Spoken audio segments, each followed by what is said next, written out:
Page 1. The crystal chandeliers cast a warm glow over the mahogany dining table as I watched my 16-year-old twins, Sebastian and Sophia, settle into their seats at the exclusive Harbor Club restaurant. Their designer clothes spoke of privilege, their confident smiles reflecting the life I'd worked tirelessly to provide them. But tonight, that carefully constructed world was about to crack. "Mom, why are we sitting near them?" Sophia whispered loudly, her perfectly manicured finger pointing toward a corner booth where a man in worn jeans sat with two young children.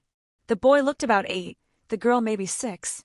They were sharing a single kid's meal, dividing French fries with the precision of those who understood scarcity. "Sophia, lower your voice," I said quietly, though my eyes remained fixed on the family. The man's hands were calloused and rough, his shirt faded from too many washes. But when he smiled at his children, his whole face transformed with pure, unconditional love. "I'm just saying," Sebastian chimed in, loud enough for nearby tables to hear. "This is supposed to be a 5-star establishment. Why would they let someone like that in here? He probably can't even afford appetizers." Several heads turned. I felt heat rising in my chest. Not embarrassment, but something far more complex. Something that had been building for months as I watched my children transform into people I barely recognized. "Look at his kids sharing one meal," Sophia continued, emboldened by her brother's words. "That's so sad. Can you imagine being that poor? I'd literally die if I had to split my food." "Maybe we should send them our leftovers," Sebastian snickered. "You know, like a charity case. Dad always says successful people need to support the less fortunate, right?" The mention of their father, my ex-husband, Richard Thornton, CEO of Thornton Industries, made my jaw clench. Yes, Richard donated millions to charity each year. It looked good in Forbes. It impressed his board of directors. But he'd never taught our children the value of actual compassion, only the appearance of it. I glanced back at the single father. He was cutting the shared hamburger into equal halves, making sure each child got the same amount. The tenderness in his movements, the care with which he wiped ketchup from his daughter's face, it told a story my children wouldn't see. Do you know what's really pathetic? Sophia was warming to her theme now, performing for the other diners. He probably thinks bringing them here makes him Father of the Year. But honestly, wouldn't his kids rather have a real meal at McDonald's than split one plate at a nice restaurant? "Maybe he's trying to teach them to dream big," Sebastian added mockingly. "Look kids, someday if you work really hard, you might afford your own entree here." Their laughter rang out, sharp and ugly. Other diners were watching now, some with disapproval, others with that careful neutrality that wealthy people use to avoid unpleasant situations. The single father's shoulders had stiffened. He'd heard every word. His children, thankfully, were too engrossed in their meal to notice, but he knew. He was being mocked, judged, found wanting by 2 teenagers who'd never known hunger, never understood sacrifice. I saw him signal for the check, his evening ruined. His daughter was still eating, savoring each French fry like it was precious. They would leave early because my children had made them feel small. Something inside me snapped. I'd spent 16 years building a life for Sebastian and Sophia. I divorced their father when I discovered his affairs, fought for a fair settlement, invested wisely, and built my own consulting firm from nothing. I'd given them every advantage: private schools, travel, tutors, opportunities I'd never had growing up.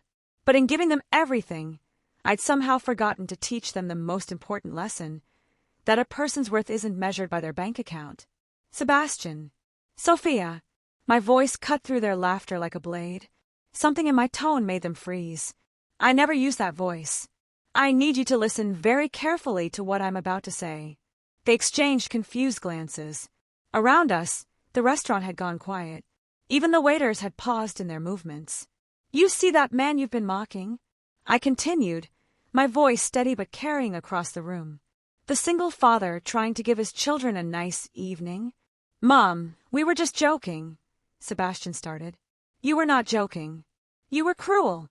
You were privileged children using your advantages to make someone else feel inferior. And you were doing it loudly, publicly, purposefully." I felt tears threatening but refused to let them fall. "Not yet. Do you want to know what I see when I look at that man?" Sophia squirmed in her seat.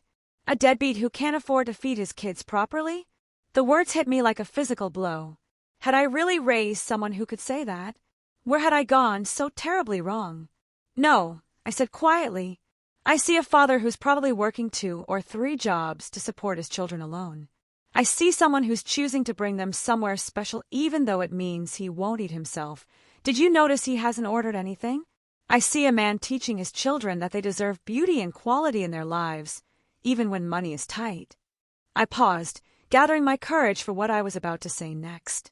The confession I'd never made, the truth I'd hidden behind designer clothes and corporate success. I see a single father exactly like the one who raised me. Sebastian's eyes widened. Sophia's mouth opened in shock. They knew so little about my childhood. I'd always deflected their questions, preferring to focus on the present rather than dwell on the past. Your grandfather, my father, was a single parent. I continued, my voice breaking slightly. Your grandmother left when I was 7. She decided being a mother was too hard, too limiting for her ambitions. She wanted freedom more than she wanted us. This was the story I'd buried, the pain I transformed into determination.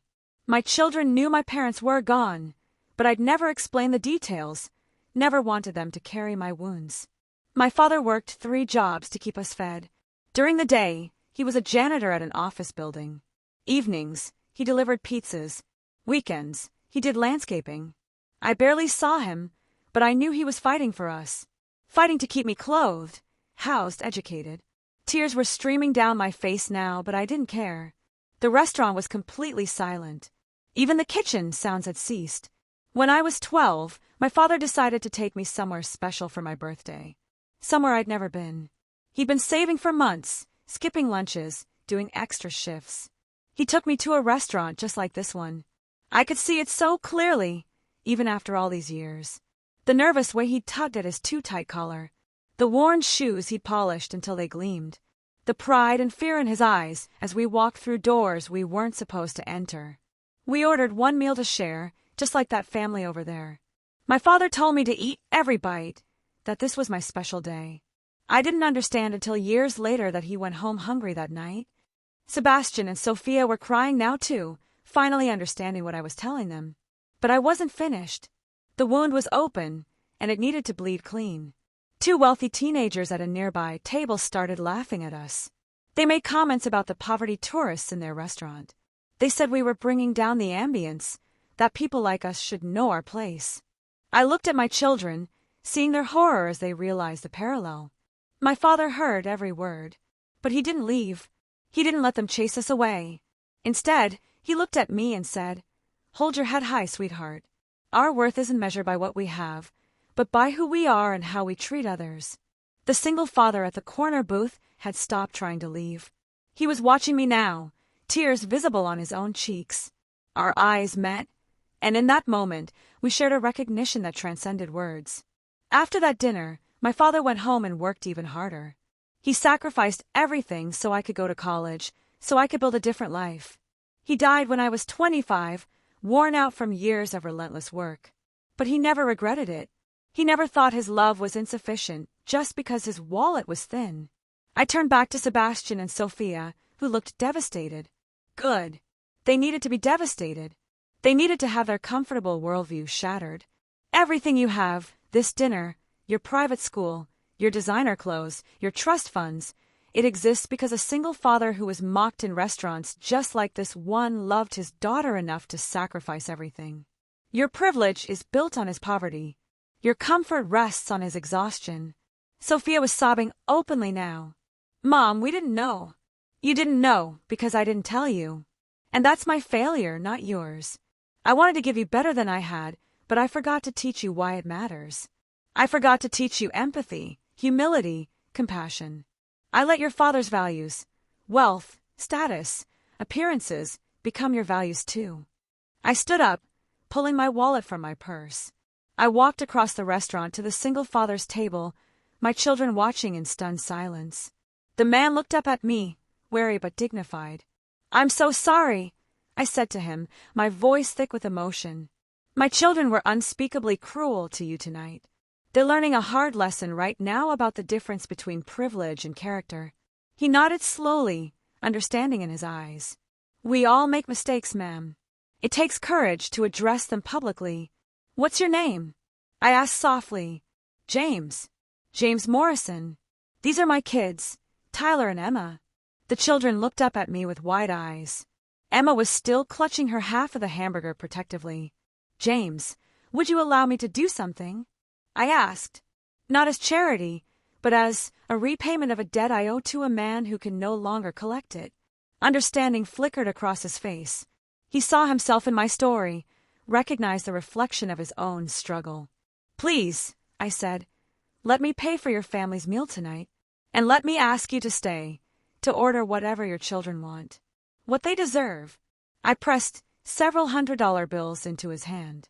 "And maybe use what's left for groceries, or bills, or whatever you need."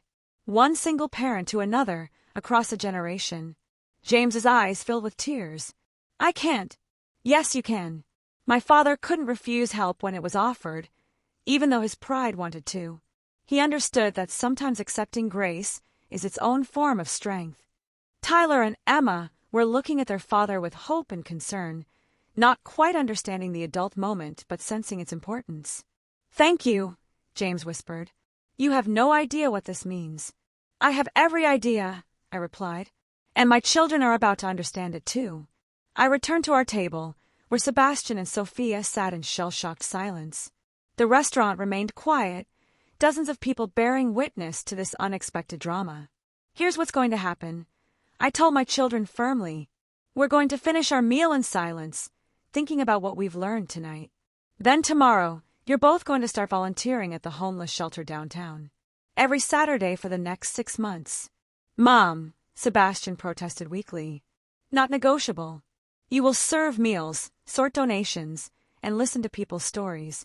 You will learn that every person you meet has a history, struggles, and inherent worth that has nothing to do with their bank balance." I softened slightly, seeing their genuine remorse. "I know you didn't understand what you were doing. I know you've been insulated from reality by the life I built for you. That's partly my fault. I was so determined to give you everything I didn't have that I forgot to teach you what my father taught me." "We're so sorry, Mom," Sophia whispered. "We're so sorry we said those things. Sorry we didn't know about Grandpa. Sorry we became the people who would have mocked you." That last part broke something in me. She understood. She really understood. "I'm sorry too," I admitted. "Sorry I didn't tell you about where we came from. Sorry I let you think privilege was permanent and poverty was a choice. Sorry I didn't teach you sooner that how we treat people when they're vulnerable tells the truth about our character." Sebastian reached across the table, taking my hand. "Tell us about Grandpa. Please. We want to know. We should have always known." So I did. For the next hour, as our food grew cold, I told them everything. About my father's calloused hands and gentle heart. About Christmases with handmade gifts and summers working in the fields beside him. About the way he'd saved quarters in a jar labeled college, and how that jar had held maybe $200 when he died, but it represented more love than any trust fund ever could. By the time we left the restaurant that night, my children were different people than they'd been when we arrived. Not completely transformed. Real change takes time, but cracked open, made vulnerable, ready to learn. As we passed James's table, now laden with food as Tyler and Emma ate with joy and wonder, he stood up. "Ma'am," he said, "I just want you to know, your father would be proud of you. Not for what you've achieved, but for who you are. For the lesson you taught your children tonight." "Thank you," I whispered. "That means more than you know." Emma tugged on my sleeve. "Are you a princess?" she asked with the blunt curiosity of childhood. "You seem like a princess." I knelt down to her level. "No, sweetheart. I'm just someone who remembers what it's like to share one plate with someone you love. And do you know what? Those are some of my favorite memories." She smiled, satisfied with this answer. In the car driving home, Sophia asked quietly, "Mom, can we visit Grandpa's grave? I want to tell him. I want to tell him thank you. And that I'm sorry I didn't appreciate what he did. We'll go this weekend." I promised. "All 3 of us." Sebastian cleared his throat. "I've been thinking about the volunteer work. I know you said it's mandatory, but I want to do it anyway. Not as punishment, but because I need to understand. I need to see past my own privilege. Me too, Sophia added. And maybe we could do more? Maybe we could start a scholarship fund or something. In Grandpa's name. I had to pull the car over because I was crying too hard to see the road. My children climbed into the front seat, wrapping their arms around me, and we sat there in the darkness, holding each other and grieving for a man they'd never known but who had shaped all our lives. The next morning, I returned to the Harbor Club. I found the manager and made arrangements for James and his children to receive 1 free meal per month, indefinitely. It wasn't enough to change his circumstances dramatically, but it was something. A small reminder that they mattered, that their worth wasn't measured by their income. The manager, a kind woman named Patricia, pulled me aside. "What you did last night," she said. "A lot of people saw it, talked about it. Some of them are moved. You started something, whether you meant to or not." "I just told the truth," I replied. "That's the most radical thing you can do," she answered. 3 months later, Sebastian and Sophia have become fixtures at the shelter. They've made friends there, real friends whose struggles they're learning from. They talk about their grandfather now with reverence, asking me endless questions about the man who raised me with so much love and so little money. And yesterday, Sophia came to me with an idea. "Mom," she said, "I want to throw a dinner. A fancy one, at the Harbor Club. But I want to invite families from the shelter. Families like James's. I want them to know they belong in beautiful places too. Sometimes I think about that night, about how close I came to staying silent, to letting my children's cruelty slide as just teenage thoughtlessness. But I spoke up. I told the truth about where we came from. I let the room freeze with the weight of that honesty. And in doing so, I gave my children the most valuable inheritance my father ever gave me, the understanding that our humanity isn't measured by our wealth, but by our capacity to recognize the humanity in others. James and I have become friends. His kids and my kids occasionally spend time together, though they couldn't be more different in circumstance. But Tyler and Emma are teaching Sebastian and Sophia lessons no private school ever could, about resilience, gratitude, and the quiet dignity of people who keep fighting even when the world tells them they're not enough. My father died believing he'd failed me by not providing more, but he gave me everything that mattered. He taught me that love is the only currency that truly counts. And though it took me too long, I finally passed that lesson on. The room froze when I spoke that night. But from that frozen moment, something better began to grow. Something my father, the single parent who once shared his plate in a fancy restaurant, would have recognized as the only kind of success that matters, the success of becoming genuinely, uncomplicatedly human.